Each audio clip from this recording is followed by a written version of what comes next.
Bueno, el objetivo de esta presentación, está más enfocado a la cuestión del todo americano,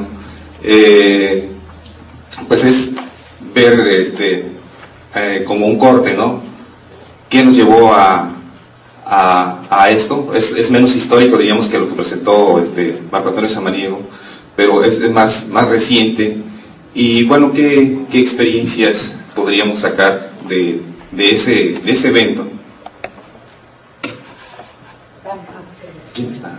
Yo. Perdón. Bueno, sí le puede pasar. Es nada más para ubicarnos en el espacio. La siguiente.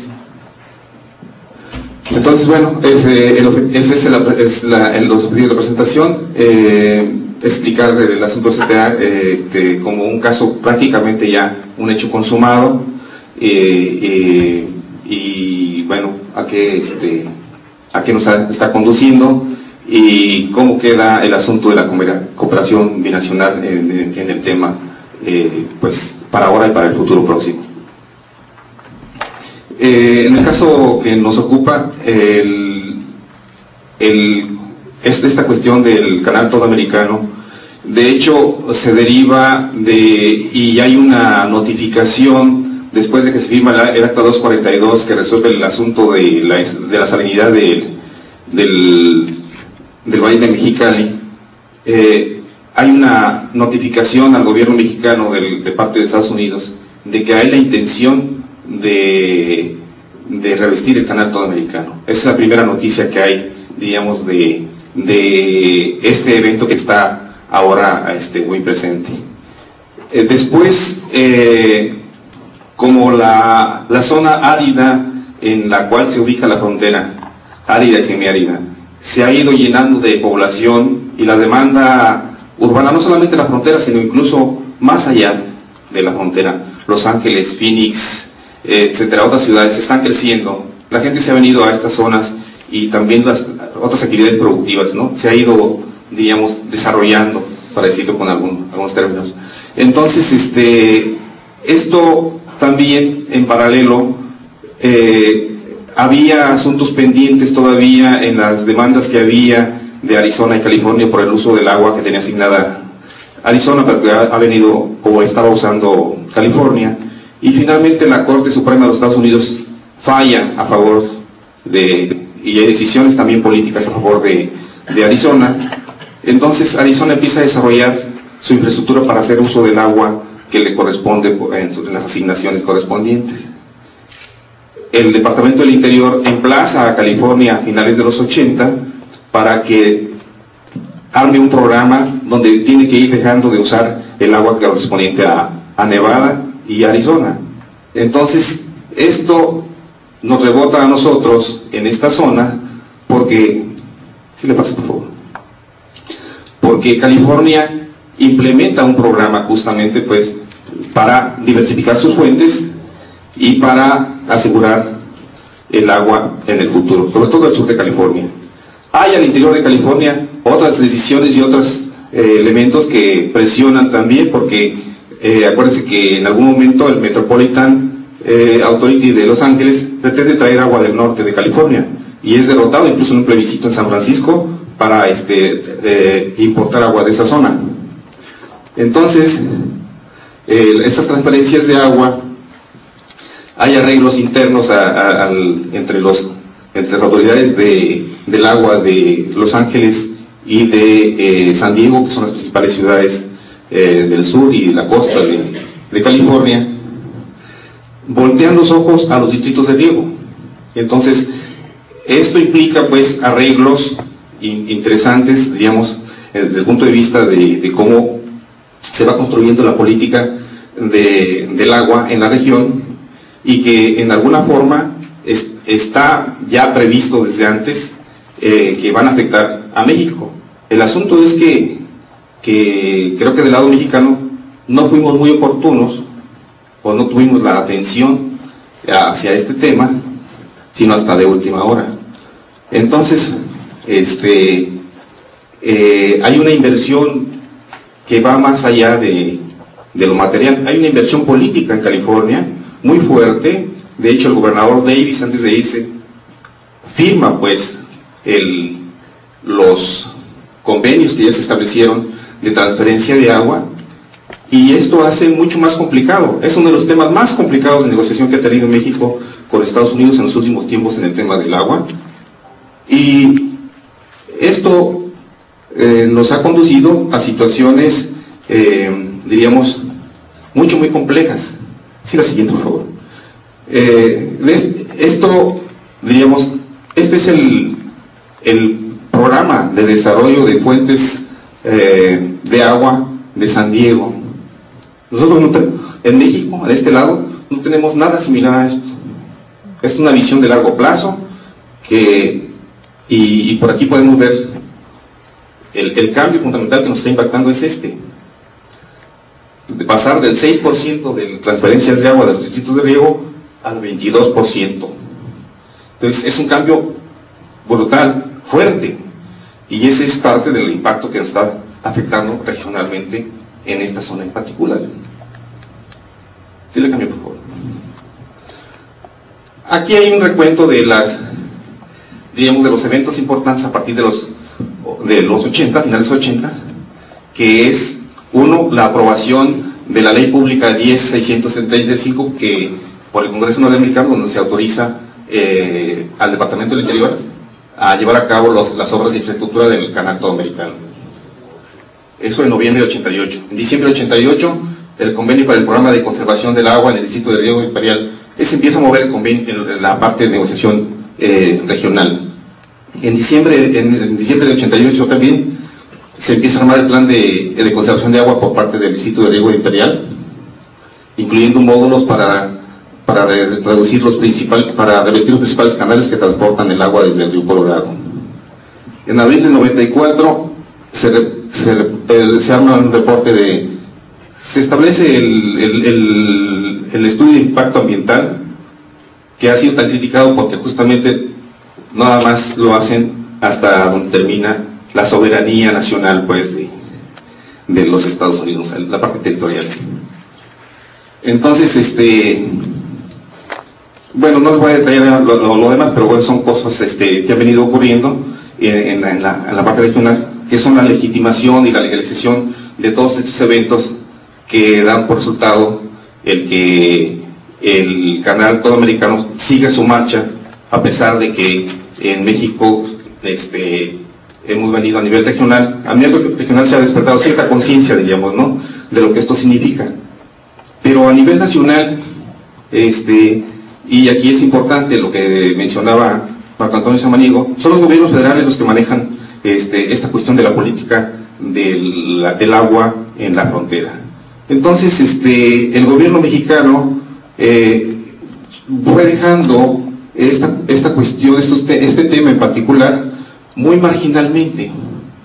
Yo creo, para el caso del periodo de Fox, más o menos, que lo he estudiado más que los casos anteriores, pero creo que igual que con Fox, en el caso del gobierno de Salinas, toda la expectativa estaba en el Tratado de Libre Comercio, y entonces se contaminó la agenda bilateral y se subordinó un tema de esta naturaleza a la agenda que tenía que ver con el Tratado de Libre Comercio. Después con Zedillo nos tocó la cuestión del error de diciembre y lo que significaban las finanzas nacionales. Y entonces el crédito puente que hace el gobierno de Clinton está otra vez ahí enturbiando de alguna manera, como interviniendo en la agenda, claro, en la perspectiva mexicana, también subordinando este tema. De hecho, ni se toca a lo largo del periodo de Zedillo, salvo senadores hay que decirlo, senadores de Baja California, que en el seno del Senado, con las atribuciones que le da al Senado a la política exterior, llamaban de vez en cuando a puntos de acuerdo para convocar al comisionado de Sila a que explicara en qué iba esto. Entonces, pero el gobierno mexicano realmente de esto estaba ausente. Esto se vuelve más importante o toma vuelo otra vez cuando en el gobierno de Fox agentes locales, diríamos, ante decisiones ya tomadas en Estados Unidos, empiezan a llamar la atención De hecho, el gobierno anterior, el gobierno del Norte, se involucra bastante, diríamos, buscando información, porque ni siquiera información hay que decirlo, es una información muy encriptada todavía. La apertura de SILA es muy reciente en términos de proporcionar información, pero esa información no estaba disponible. De hecho, los usuarios del agua no la tenían, incluso, paradójico, pero en la administración anterior, a nivel federal, funcionarios que estaban muy cercanos al tema, tampoco tenían información. Entonces, no solamente la información en términos del estado de las negociaciones, sino algo más interesante. No tenían información sólida, científica, de lo que podría ser los impactos del revestimiento para el Valle de Mexicali. De hecho, no existe, pues, o sea, no hay mucha información que se haya generado. Y es parte de las debilidades que tenemos en las negociaciones, en la mesa de negociaciones con los Estados Unidos. Eso ya pues se dijo. Sí, por favor. Entonces, esto viene a ratificar dos cosas. Uno, es cierto que hay una medida unilateral. De hecho, hay una interpretación de la minuta 242 en términos de la consulta o el aviso. Hay una nota diplomática en el 88 que avisa, pues, a México de que van a emprender las obras de revestimiento. No hay una consulta formal como interpretaríamos que el texto de la minuta.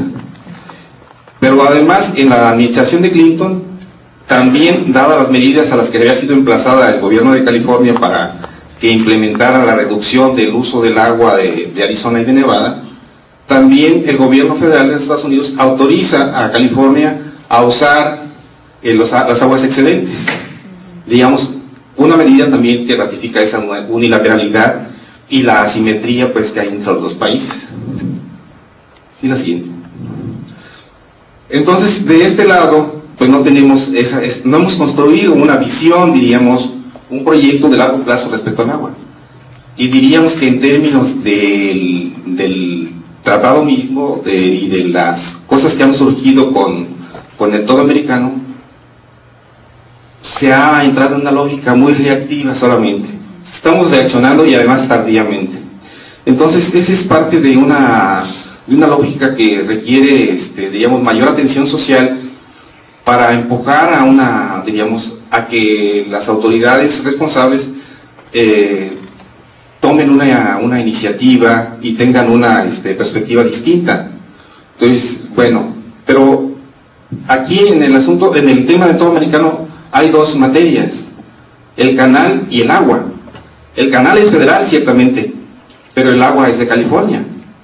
Entonces, diríamos, en un escenario poco probable ahora, pero podría decir California, negociar al interior de SILA, ahora entréguenme el agua en otro punto, y ahí está el canal. Entonces, diríamos, el impacto debería ser muy similar, porque igual México pide, se pueden negociar cambios de puntos de entrega del agua que le corresponde a cada usuario dentro de este tratado.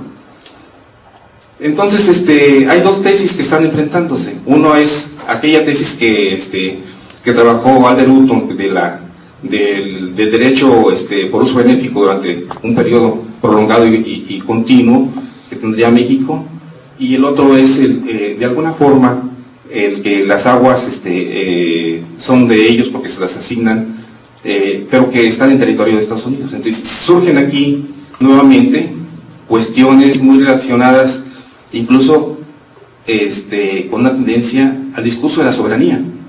¿Sí? Aunque no es la doctrina Harmon exactamente del control absoluto de las aguas, sí hay un asunto que está ahí generando de alguna forma, o le da cierto sustento a este tipo de acciones unilaterales, en el sentido de que el agua es mía y está en mi territorio. Entonces es un asunto de soberanía. Sí, le paso, por favor. Y de hecho el discurso de la soberanía es muy curioso, porque a pesar de que estamos hablando en estos tiempos tanto de la globalización, es muy curioso que con respecto al agua, en términos territoriales, y cuando hablamos de estados nacionales, sigue siendo un asunto donde hay la tendencia muy fuerte al control de ese recurso.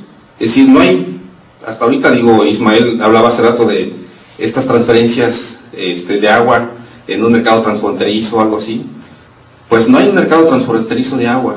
De hecho, si uno revisa artículos que hablan de la posibilidad de transferir agua de Canadá al norte de Estados Unidos, etc., los canadienses están reaccionando, pero de manera muy fuerte. Hay un resurgimiento del nacionalismo cuando hay esas cosas. Es como cuando Kellner dice, ¿no? ¿Qué pasaría, para ilustrar un poco las cuestiones de las raíces del nacionalismo, qué pasaría si nos llega a gobernar un hombre azul? ¿No? Como que de pronto hay un rechazo, ¿no? Entonces pasa también aquí en estas cosas. Entonces, son como muy elementales. Entonces, bueno, regresando al tema del toro americano. La complicación viene no solamente por asimetría, sino por estas dos cuestiones: el canal federal y el agua de California. Pero además, por la inversión política ya, y el hecho de que ya California ya firmó, y ya hay una inversión también en términos, digamos, financieros en el valle, en los canales, en el recinto de canales, pero sobre todo pues está ya las decisiones en términos de la política, y ahí creo que es uno de los asuntos más complicados.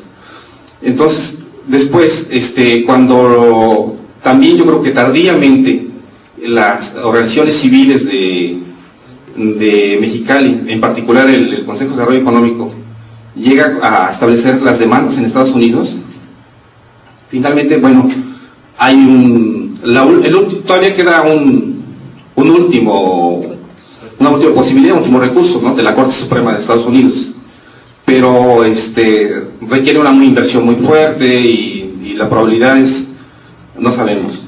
Y quedaría una última, que es la que maneja como probabilidad, como posibilidad de estímulo, ¿no?, que se vaya a una corte internacional.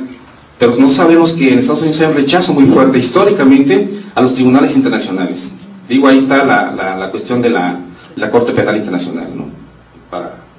Entonces, y finalmente este tipo de arbitrajes tienen que aceptarlo las dos partes. Y el fallo podría ser en blanco y negro, ¿no? Entonces es de ganar o perder. Entonces esto nos conduce, yo creo que a algo que, digo, el que no se llegue a un tribunal internacional podría llevarnos ahora a lo que está pasando, ¿no? De buscar dar el hecho como consumado, que de hecho así ya lo manejan las autoridades federales y el Senado mismo, y buscar las compensaciones que pudieran negociarse para mitigar los impactos en el Valle de Mexicali. Y bueno, y no solamente en el Valle de Mexicali, sino, digo, la disponibilidad de agua, pues, que es para todo el estado prácticamente. Entonces, esto ya se viene manejando de manera casi natural, aunque la información tampoco fluye tan abiertamente. Así. Entonces, bueno, ¿qué queda de esto? Yo creo que queda la experiencia de no tener la agilidad y el sentido de oportunidad por parte de los actores que toman decisiones del lado mexicano, de haber dejado el tema prácticamente en manos de los Estados Unidos.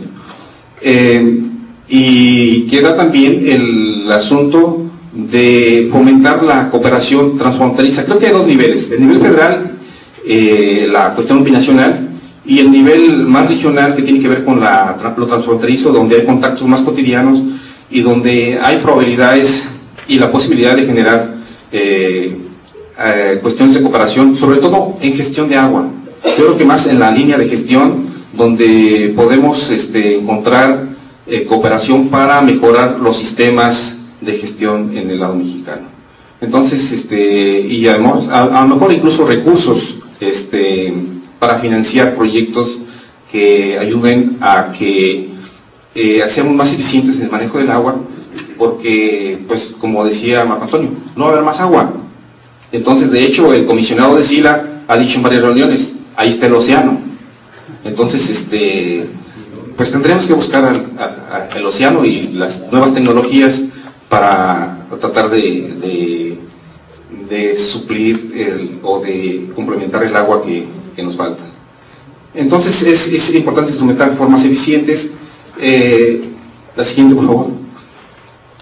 Y bueno, igual el asunto es también abrir, yo creo, buscar abrir más la información, no solamente la información pública, que debe ser pública, sino también abrir a estas instituciones para que sean más permeables a la participación y al financiamiento de proyectos que tengan que ver con generar información que sustente, diríamos, el conocimiento de estos temas y que les dé también a ellos una base incluso en las mesas de negociaciones. Es decir, que la información pues se vea como un recurso de negociación finalmente y no dejarlo solamente a ver, como decía Marco Antonio, finalmente, como el tratado lo negociamos con la información que ellos tenían, ¿sí? Y así está pasando en buena parte de lo que estamos negociando ahora, es decir, buena parte de lo que hay, pues es la información que ellos han generado y que está disponible, ahí sí está disponible, abierta, ¿no? Entonces, acá sigue siendo un asunto cerrado. Entonces, bueno, es finalmente esas cuestiones de la escasez van a estar ahí permanentemente. Ya no solamente es real, sino que además es una idea que ya está, creo que ya está puesta en la cabeza de todo el mundo de que el agua es escasa, pero igualmente, ¿no? Incluso a nivel regional, mucha gente no sabe de dónde viene esa agua. Y entonces es algo que tenemos que trabajar muchísimo, pero muchísimo en estas cuestiones. Entonces, hasta ahí la dejamos porque ya me están llamando aquí la atención. Bueno, ahí porque tengo un promocional de lo que venimos haciendo. Pásenle, por favor. Ahí nada más. Bueno, ese es el canal, eso no lo venimos haciendo nosotros. Pásale. Ese ya está. Pásale. Eso venimos haciendo. Uno, otro, otro, otro, otro. Eso. Y ya.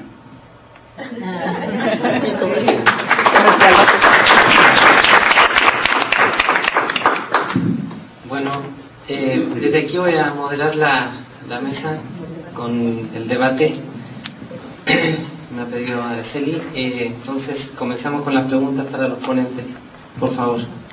Allá vamos a recolectar unas 4 o 5 intervenciones y luego que contesten, vayan por favor anotando sus preguntas y comentarios para la respuesta. Por favor, ahí. Particularmente con este asunto del canal todo americano, y de acuerdo a los números que acabamos de ver ahorita, mencionaba Vicente que son, una vez que se complete esta obra, van a California a disponer de alrededor de 56.200 acre-pie por año en exceso por esta obra. Poniéndole números a esto, equivale aproximadamente a 67.4 millones de metros cúbicos al año, que comparado con el tratado, los 1.850 millones de metros cúbicos, sería un porcentaje de 3.6. Si a los 1.850 millones de metros cúbicos por año le agregamos los 700 millones de metros cúbicos por año que se extraen del subsuelo, entonces esta reducción en el agua disponible para el Valle de Mexicali alcanzaría el 2.6%, siendo la agricultura el mayor consumidor del agua en el estado, alrededor del 83%. Este 2.6% que se vería mermado la disponibilidad de agua por este recubrimiento se podría resarcir sobradamente con pequeñas obras de hacer eficiente los sistemas de riego. Actualmente en el Valle de Mexicali los sistemas de riego son por inundación y por canales no recubiertos. Esta puntualización, así tan sencillo como 2.5% del impacto, considerando estos números, es importante para no tener en la cabeza que el gran problema de la agricultura o del Valle de Mexicali con respecto a la disponibilidad de agua para Baja California es este recubrimiento. Tal vez me alinearía más con la idea de la gestión integral de los recursos hidráulicos, y eso sí sería muy interesante, ver los reusos, la eficiencia en riego, la eficiencia de organismos operadores, la eficiencia en módulos de riego, etcétera, etcétera, más que centrarnos en que el recubrimiento del canal sudamericano es el gran problema. Y sobre todo cuando se pretende analizar este volumen de agua del tratado del 44, 1.850 millones de metros cúbicos. Creo que en los números que usan los americanos es 1.5 millones de acre pie. Los números que acaba de mostrar Vicente es que para California son 4.4 millones de acre pie, 3 veces más que Baja California. Pero el tamaño de cuenca o la porción de la cuenca del Colorado que está en California no llega, no se compara con es decir, la proporción entre la cuenca del lado mexicano y la cuenca del lado de California no es 1:3 tampoco. Entonces hay que tener cuidado de proponer revisiones el canal, porque si bien es cierto que hay esa manera de repartir el agua de primera apropiación, lo cual no se respeta porque Las Vegas no respeta para nada esa primera apropiación. Otra manera de repartir el agua en cuencas es, dependiendo de la proporción de la cuenca que está en tu territorio, es la proporción del agua que te corresponde. Y obviamente que en esa revisión México quedaría bastante mal parado con respecto a la cuenca. Otro comentario que quisiera hacerles es con respecto es cierto que es el tratado binacional, pero cuando tenemos un conflicto con los tejanos por el agua, no les interesa que se la paguemos a los californianos. Estos conflictos, si bien son binacionales, los asuntos se arreglan más bien por el agua del Bravo y la asignación hacia Texas es una cosa, y el agua del Colorado y la asignación hacia México es otra. Entonces, nuevamente le digo, de repente en este torrente de información que ustedes nos presentan a los del lado técnico, esos números por ahí de repente hay que verlos con cierto detalle para establecer los tamaños entre cosas y cosas. Gracias. Sí, por favor. Y vamos a ir así. A una pregunta sobre la cantidad de agua que usan los americanos y lo que usamos nosotros a Ismael Aguilar, sobre el 142 litros por habitante por día en Tijuana y 654 litros de habitante por día en San Diego, y así más o menos la misma relación en las demás ciudades. ¿Cuánto cuesta allá y cuánto cuesta aquí? Porque hablaban de pronto de que una regulación podría ser de parte del lado americano el precio, ajustar el precio. ¿Tienen ese dato? Sí. Al final respondemos. Marco Antonio. Mi comentario es sobre todo para Vicente. No he terminado, y bueno, también para José Luis, que saben bastante de aguas subterráneas. Tengo entendido que, por ejemplo, como parte de los problemas en Arizona, el agua que pasa por los pozos subterráneos, que se usa en San Diego, Colorado, pues como que son temas que a veces o que no se han tocado o hablado lo suficiente al momento de hablar de las compensaciones. Por ejemplo, el caso del bolsón del Hueco, que está en El Paso, pero que alimenta básicamente o en gran medida Ciudad Juárez. Es decir, no habrá también, o no será otro elemento más ahí en un momento determinado que el gobierno mexicano hubiera dicho, bueno, pues es que pierdo más con esto, pierdo más con aquello, en un momento determinado. O sea, que yo en lo que he pensado en varias ocasiones digo, bueno, a lo mejor están decidiendo que se reciben más en las aguas subterráneas que por el caso del canto americano. Y bueno, nada más, probablemente José Luis tenga también Alfonso Cortés. Una pregunta, a ver si me puedo conectar. En el enfoque que maneja Ismael Aguilar, que plantea que se pudiera utilizar para este manejo transfronterizo de agua, no sé qué diferencias encuentras con los casos que ha revisado Christopher Brown, por ejemplo, y Brown y Nike en las cuencas de Nogales y de la cuenca del río San Pedro, donde ya hay ahí una comunicación transfronteriza de inclusive la planta de tratamiento. ¿Qué diferencia tiene con ese enfoque de abajo hacia arriba, ¿no? ¿Cuál es lo nuevo que planteas tú en estos pares de ciudades que estás promoviendo? Y reconecto con la pregunta que nos hacían nosotros, más bien José Luis Moreno, de que le ayudáramos a decir dónde podría ser este ejercicio de una cuenca, de una gestión integrada de recursos hidrológicos, considerando que recursos hidrológicos, pues el agua subterránea, superficial, No sé si has analizado la posibilidad de esta misma cuenca, la que está en tu terreno, ¿no? O sea, el Alto Río San Pedro. A mí me parece que ahí es donde más, revisando las cuencas que se comparten a lo largo de la frontera, esa es una de las que más, por su tamaño y por las características, pudieran explotarse para hacer una gestión integrada de la cuenca. Creo, no sé qué opinas al respecto. Me vinco con lo de Norman Luz, porque me llamó mucho la atención cómo abarcaba los temas de Chihuahua.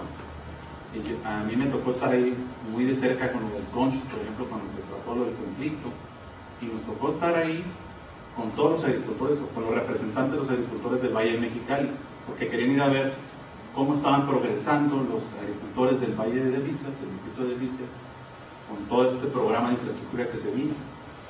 Y me llamó mucho la atención, y fue un punto que tú subrayaste, y esa es la pregunta, no sé qué tanto entraste a ver el análisis del conflicto político o de poder político entre las autoridades y los usuarios, porque hay una característica ahí muy notoria, que los funcionarios del gobierno, Comisión Nacional del Agua y de ahí para arriba, eran el gobierno federal imponiendo la política nacional, y los funcionarios usuarios de los módulos de riego, que muchas veces fueron candidatos, iban a ser o eran políticos, presidentes municipales, etcétera, y utilizaban los módulos de riego como trampolín político para la presidencia municipal. Pues, ¿qué tanto peso estás dándole a esto? Y si eso influye en el conflicto, para resolver los conflictos que resolvieron algo, porque ese programa fue para pagar una deuda, no precisamente para beneficiar a los agricultores, ¿no? Y con lo de Vicente, creo que el asunto del orcanato americano se puede entender más fácil cuando decimos que es la visión del agua del orcanato americano es que es una transferencia que obedece a la visión de mercados del agua, y que en ese contexto se busca abastecer de la manera más barata a las ciudades que lo demandan más. Y creo que la manera más barata que fue analizada, tú le decías, con San Francisco, están tratando también de sacar del acuífero, pues la manera más barata era el Estado americano en ese contexto. Y junto con esta pregunta, bueno, quiero que me digas a ver qué opinas tú de eso. ¿No crees que todo eso que pasó, esa falta de compromiso de los gobiernos federales para con los locales aquí, esa falta de información o esa información confusa y difusa y muy esporádica, esa falta de visión de largo plazo, no es algo premeditado? No es algo premeditado, entendiendo que Estados Unidos logró con eso llegar a donde quería llegar, que es llegar hasta la última parte, que era vamos a compensar nuevamente a México como lo hicimos, y volvemos al origen del problema, como lo hicimos con el problema de la salinidad. O sea, ahí yo veo que hay un comparativo que se puede analizar con profundidad para presionar los poderes que tiene Estados Unidos y todos los instrumentos que tiene institucionales para llegar a esa última fase de vamos a llegar a la etapa de compensar al país, de compensar a México. ¿Quién más? ¿Por este lado? Sí. Sí, yo tendría varias observaciones, y tratando de hacer un poco de recuento de lo que se discutió ahorita en esta mesa, me parece que salen cosas muy ricas, y voy a partir de la propuesta que haces tú, José Luis, de ver que, es decir, este proyecto de Recunor formalmente termina a principios del 2009 y ya se acabó, y bueno, cada quien a su casa, o buscamos la manera de sacarle partido a estas discusiones que hemos tenido durante este tiempo y que tendremos todavía este año. Y me parece que hay ahí una propuesta muy rica, muy valiosa, que habría que retomar. Tal vez, y esa sería mi parte que yo te propongo, donde yo me encantaría platicarlo contigo y discutirlo contigo, entraría en un tema que me preocupa dentro de la gestión integrada de los recursos hídricos, y que es la cuestión de la hidráulica como objeto de estudio de la ciencia social. Me parece que ese es, dentro de ese punto, digamos, podríamos partir de un objeto de estudio muy común para muy diversas disciplinas, como podría ser para la parte técnica o dura, para la parte antropológica, sociológica, histórica. Y si lo vemos en la mesa de hoy y en la presentación magistral de la primera que se presentó, el objeto de estudio ha sido la hidráulica. Es decir, no hemos pasado a otra cosa más que a la discusión en torno a la cuestión hidráulica, los conflictos que generan, las disoluciones de tratados, las soluciones sobre tratados, los ejemplos más micro que serían los que trató de presentar Norma Luz, que por cierto es su proyecto de tesis que está trabajando y bueno, ya está en ese proceso, lo micro frente a lo macro, que serían estos grandes tratados. Me parece que la gestión integrada entra circularmente en cualquiera de estas como solución o forma aplicada de procesos de investigación más básicos, ¿no? Y que la cuestión de la hidráulica como objeto de estudio a lo mejor nos permitiría abarcar una mirada en donde sí podamos encontrar esta conexión de esta enorme dificultad que efectivamente existe en el diálogo multidisciplinario y transversal. Entonces, bueno, esa es una parte que quisiera saber qué piensa sobre esto, y la idea la estaba yo pensando hace tiempo basada en un texto de Michel Marie, que es una maravilla, que es estas diversas conferencias que le publicó el Colegio de San Luis Potosí, que se llama Las huellas hidráulicas del territorio, que es más o menos por esa discusión por donde va. La otra es sobre esa misma discusión, y entraría ahora con la propuesta de Ismael, es que me gusta la idea, me gusta esta forma en los esquemas de comparativos de ciudades transfronterizas, como les llamas tú, no sé si sean tan transfronterizas, pero bueno, que comparten una misma frontera, pensando en un reto que me parece un reto enorme de tu parte, tratar de entender cómo hacer que coincidan para resolver una problemática que les es común. Y en esto volvemos a la hidráulica, volvemos a la discusión de la cuenca como concepto de punto de partida y demás. Y en esta cuestión me preocuparía, y lo contemplaría por eso para la propuesta de José Luis y para la tuya, que faltaría desde mi perspectiva una mirada etnográfica del problema. Es decir, si podemos entender que son políticas muy diferentes, en una vamos a encontrar un altísimo grado de proteccionismo cuando se piensa que el agua es un asunto social, no un asunto económico, pues veamos si eso es real o no es real. Y por otro lado encontramos una racionalidad absolutamente económica en torno al agua en el lado opuesto norteamericano. No quisiera confrontarlos como blanco y negro, pero creo que se trata de dos culturas del agua totalmente opuestas y que no devienen de una voluntad de hacer las cosas, sino de una forma de enfrentar una problemática de carestía, de enfrentar una problemática de, no sé, de contaminación, de lo que tú quieras. Pues me parece que si entráramos a esta mirada etnográfica podríamos entender de fondo, o buscar entender de fondo, esta diversa cultura del agua. Es una cultura del agua tan diversa que yo entiendo que son dos culturas de gestión totalmente opuestas. Entonces creo que esa es otra parte metodológica que sería interesante explorar, pues, en este asunto. Por último, y no quiero irme más porque ya estoy casi que haciendo una presentación personal, sería el asunto de lo que se presentó esta última parte del canal Todo Americano, que a mí me parece un tema absolutamente oscuro en la realidad de la problemática del agua en México. De pronto trato de entrar y no entiendo muy bien cuál es el fondo del asunto. Alguien dijo, pues también a lo mejor lo que se está intentando es otra cosa y no esta. Esa parte me gustaría saber si es realmente tan oscuro el asunto de esta negociación dentro del canal Todo Americano, y entrar en esta idea de la hidráulica también como un punto de partida para entrar a una discusión de esta calidad. Es tan específica la discusión del revestimiento del canal que pone en entredicho el futuro, no solo de una cuestión diplomática, que esa no me importaría tanto, sino como el futuro de un abastecimiento seguro para esta región. Es decir, como son ideas que me vienen a la cabeza y bueno, las dejo sobre la mesa y gracias por escuchar. Se maneja en general que aproximadamente es el doble del consumo del otro lado, y hay varios factores que pueden explicar esta situación. El tamaño de la vivienda, la disponibilidad de aparatos domésticos que utilizan agua, los hábitos mismos de consumo, son diferentes aspectos que están relacionados.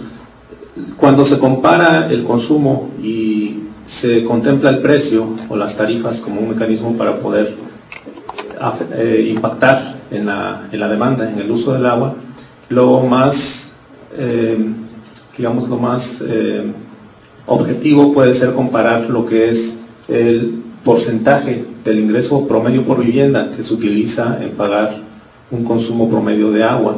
Existen ciertos rangos dentro de lo que se maneja como aceptable. Por ejemplo, en Estados Unidos el rango es hasta el 5% del ingreso promedio por vivienda.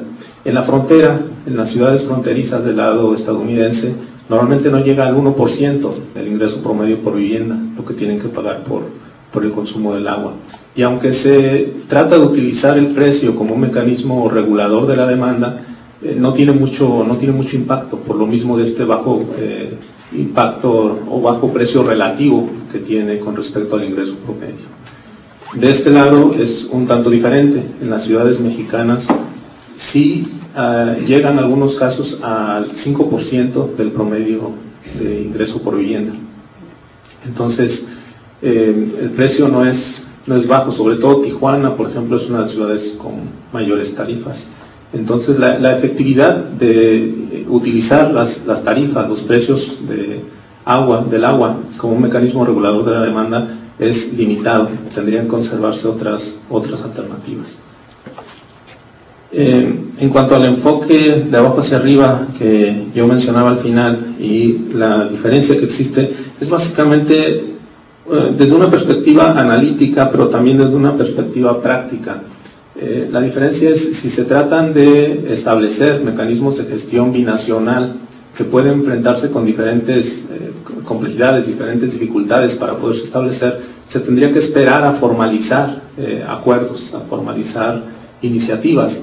Lo que yo pienso es que puede ser más factible desarrollar iniciativas de manera informal, y esto se podría hacer solamente a través de una comunicación más constante y de ventajas que se pudieran identificar en la interacción que pudieran tener los responsables básicamente de los organismos.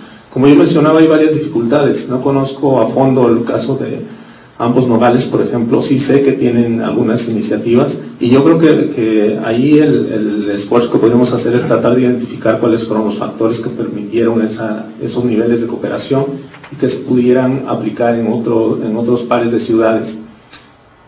Hay muchas diferencias y hay muchos elementos que harían más complejo esos niveles de cooperación, pero al mismo tiempo yo pienso que se pueden identificar aspectos en los que puede darse.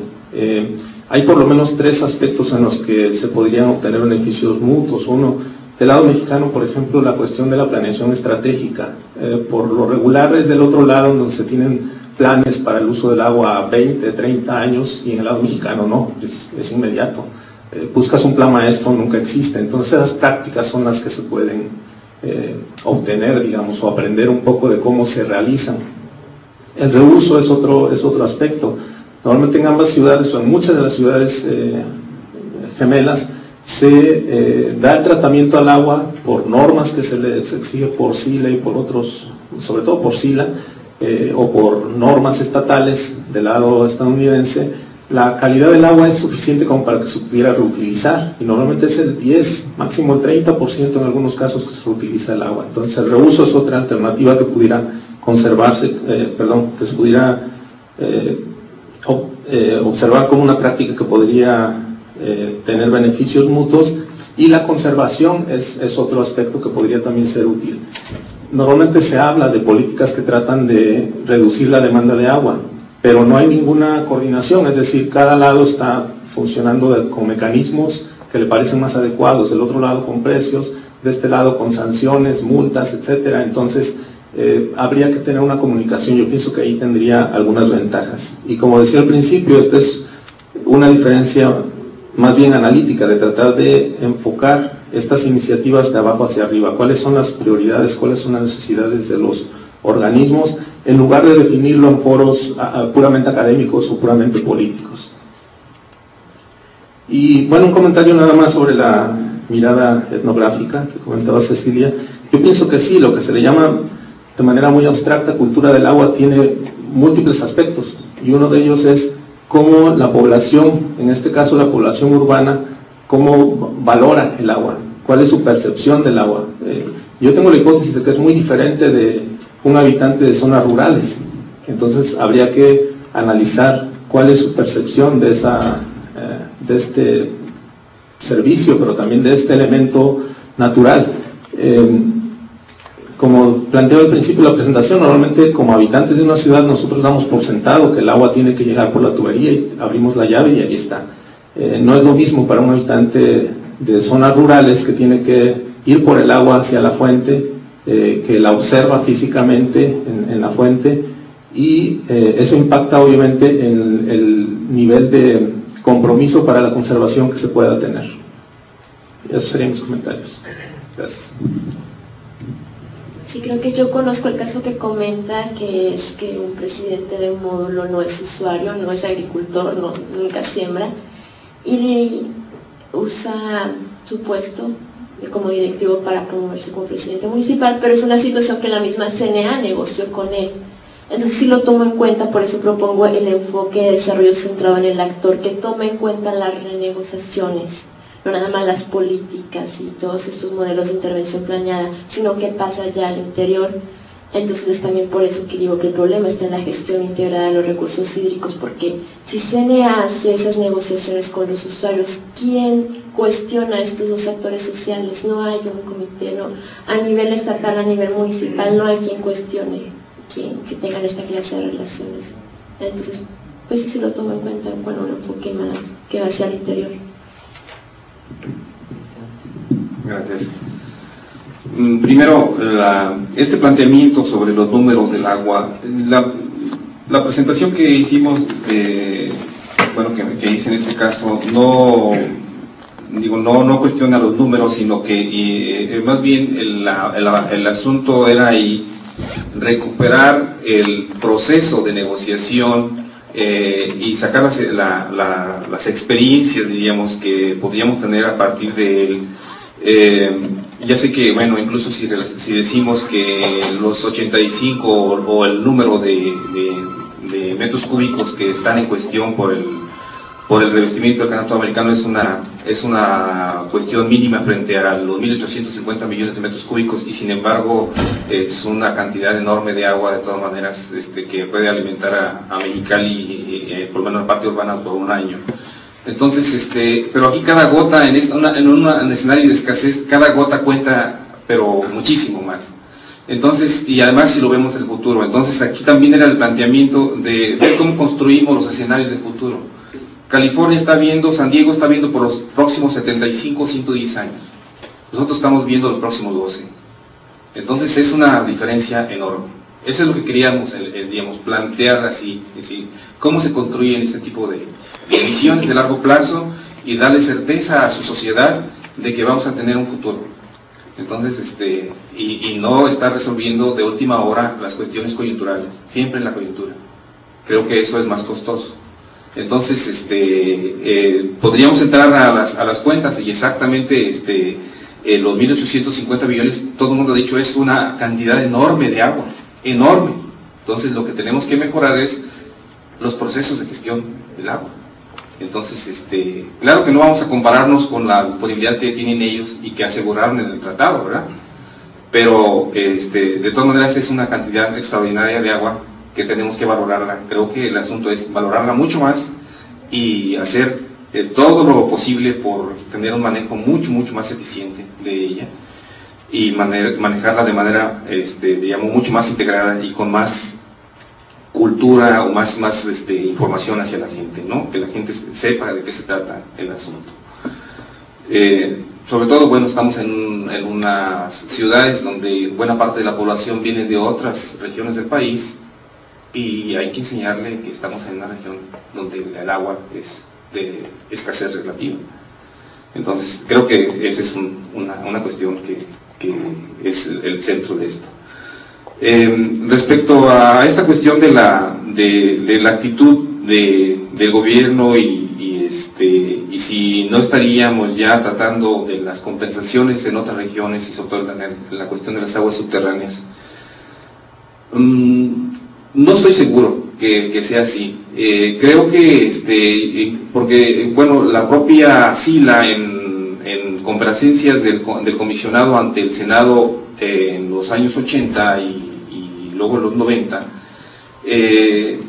sobre todo en los 90, ya estaba hablando de, ellos ya lo daban por hecho de que esta situación iba a ser irreversible. Entonces ya estaban hablando de, y habían adelantado negociaciones de compensación en esta zona. Es decir, hablaban de seguir usando el mismo canal para transportar el agua de México y entregarla en otro punto y que se siguiera infiltrando. Incluso de generar energía eléctrica con esa agua en donde lo generan ahora los americanos. De inversiones en el Valle de Mexicali, en la infraestructura de riego para poder ahorrar también agua aquí y hacer más eficiente el uso. Entonces había varias medidas que ya estaban como negociadas.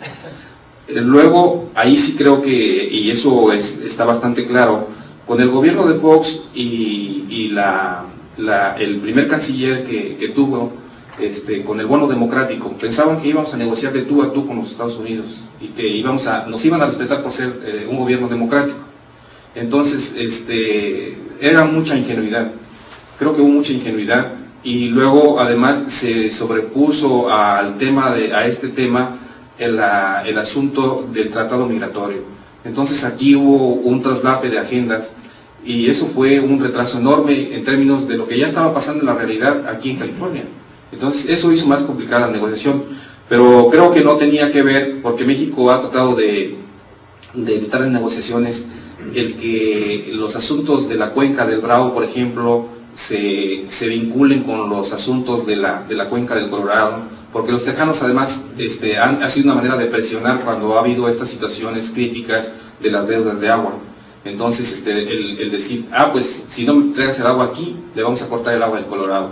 Entonces cuando el tratado no dice nada acerca de vincular las dos cuencas en términos de las cuentas de agua, el tratado no establece eso. Entonces, pero los tejanos han manejado políticamente ese tema y ya se ha filtrado a los medios de comunicación en Estados Unidos para generar presión de la opinión pública hacia México en cuanto a las cuentas de deudas en la cuenca del Bravo.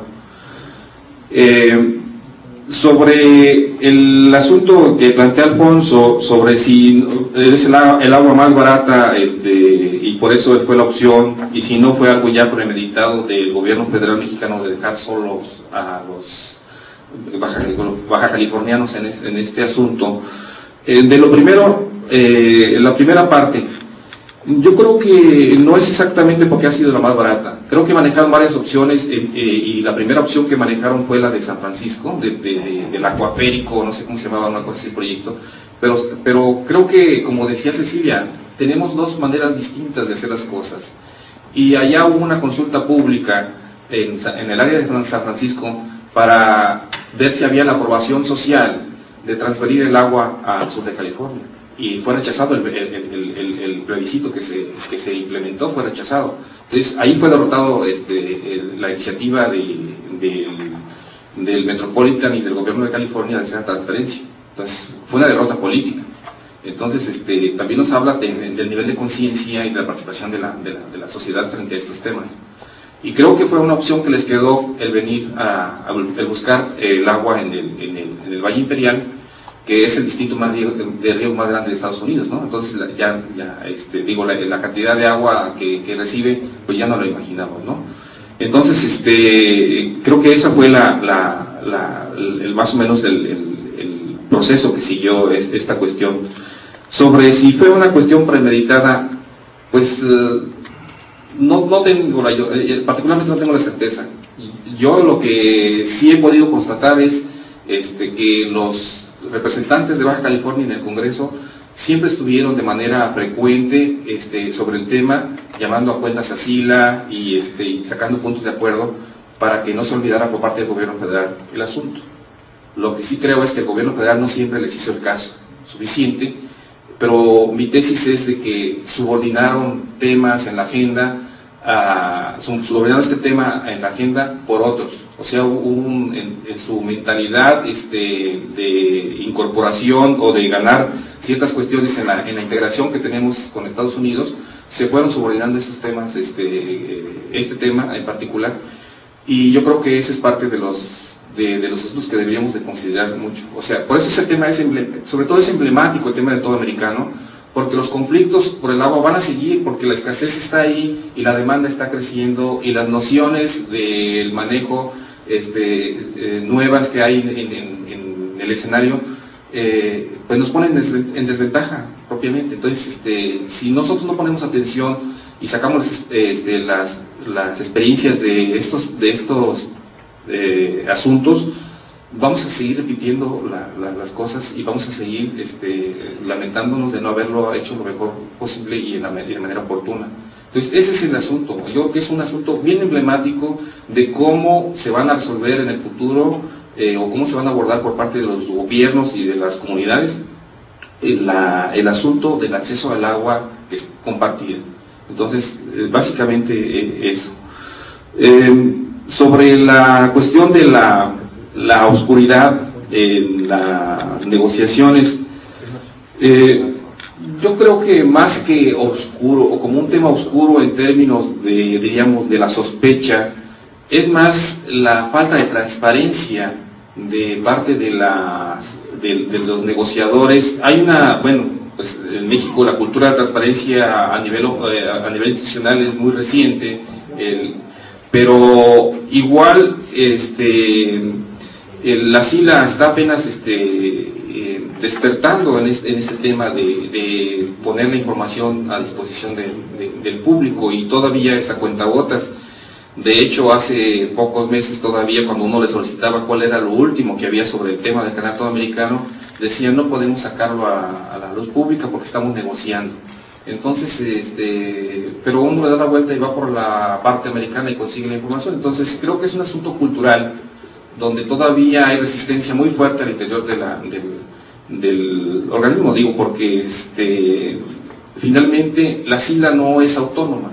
La SILA depende del gobierno federal, de la Secretaría de Relaciones Exteriores, y entonces tendríamos que echar la sospecha sobre personas con distintos intereses, incluso a nivel de la burocracia, como que todos estuvieran en la misma lógica, y no es exactamente así. Creo que sí, durante el periodo de Fox, esta visión que tenían del bono democrático hizo que el tema se saliera de SILA, lo llevaron al más alto nivel diplomático y ahí se estancó. Entonces SILA se quedó sin papel que jugar en este tema en particular. Entonces creo que fue un gran error del gobierno.